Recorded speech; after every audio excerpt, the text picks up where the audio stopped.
1943 se produce una intervención militar que termina por destituir al presidente Castillo. Asume la presidencia el general Ramírez y con él prevalecen las ideas más autoritarias y conservadoras. Por otro lado, se encontraba un grupo integrado en su mayoría por coroneles del ejército llamado GO, Grupo de Oficiales Unidos, quienes tenían ideas nacionalistas. Y se encontraba liderado por el coronel Juan Domingo Perón.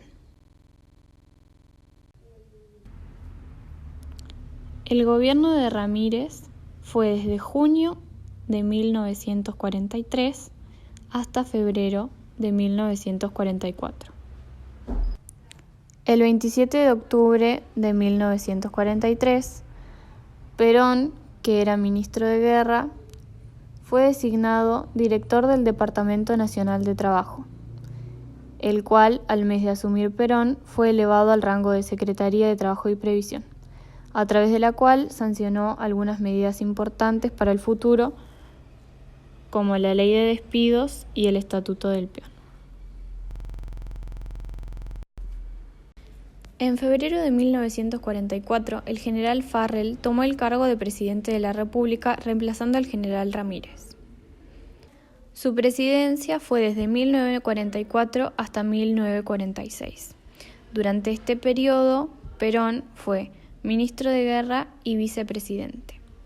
La política social de Farrell fue impulsada por Perón y se basó en el desarrollo de la industria nacional con el objetivo de conciliar el capital y el trabajo.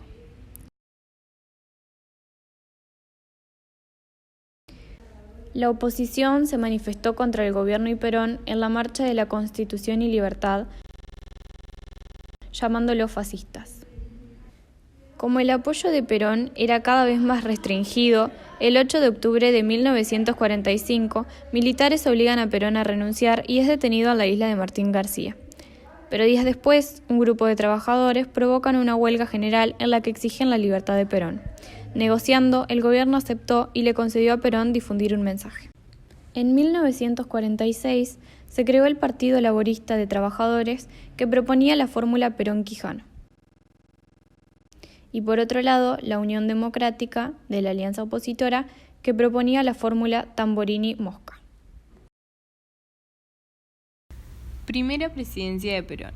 El 24 de febrero de 1946, la fórmula Perón-Quijano obtuvo el 52% de los votos.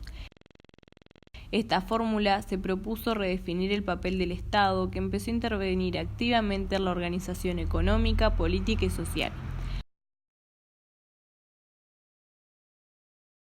En lo económico, estableció objetivos, entre ellos el primer plan quinquenal, para incentivar el desarrollo de la industria y redistribuir la riqueza a favor de los asalariados. Un hombre clave para esta etapa fue el presidente del Banco Central, Miguel Miranda, quien tomó medidas para obtener la financiación de este plan. Otro aspecto importante fue la nacionalización de los servicios públicos. Una de las primeras operaciones fue la compra de ferrocarriles a Gran Bretaña. Durante 1946 y 1947, Perón trató de resolver la crisis del transporte originada por el aumento de usuarios y la falta de insumos por la guerra, comprando nuevas unidades. En junio de 1948 se creó la Secretaría de Transportes.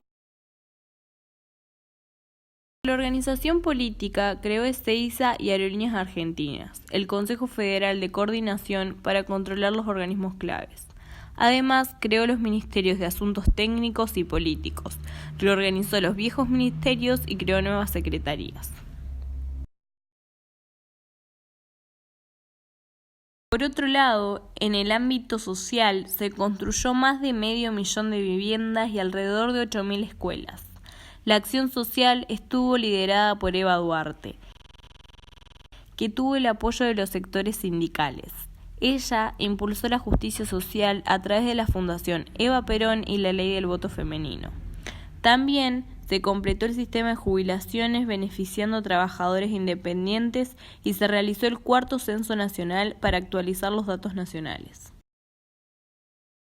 Las políticas originaron una reorganización entre las relaciones sociedad-estado. Las grandes empresas representadas por SRA, Bolsa de Comercio y OIA fueron excluidas por el gobierno y éstas participaron en conspiraciones para desestabilizar al gobierno. Los sectores medios se identificaron con la acción opositora y la acción desestabilizadora. Las pequeñas empresas fueron representadas por la CGE. Los trabajadores peronistas crearon sindicatos y organizaron comisiones para desarrollar una acción gremial. Entre 1946 y 1949, el movimiento obrero protagonizó una oleada de huelgas contra los empresarios, no contra el gobierno. Por otro lado, la oposición nunca aceptó al peronismo como democracia, sino como un autoritarismo nazifascista. Además, la creación del Partido Peronista significó una fuerte verticalización entre los afiliados. Y el 25 de enero de 1949 se dio una de las reformas políticas más importantes, que fue la sanción de una nueva Constitución Nacional. En las elecciones de 1951 triunfó la fórmula Perón-Tesaire.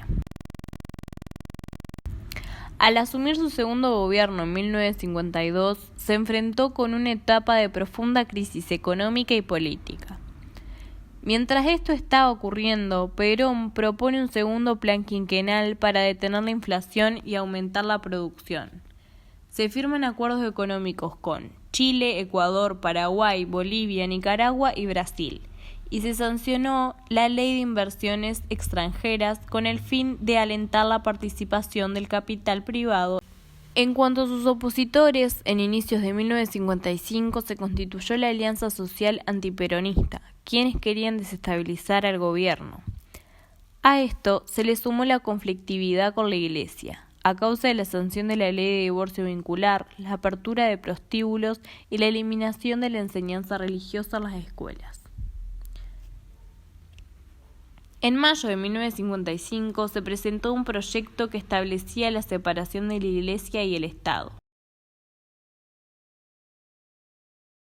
El 16 de junio de ese mismo año hubo un enfrentamiento en Plaza de Mayo a cargo de las Fuerzas Armadas, que aumentó los conflictos entre peronistas y antiperonistas.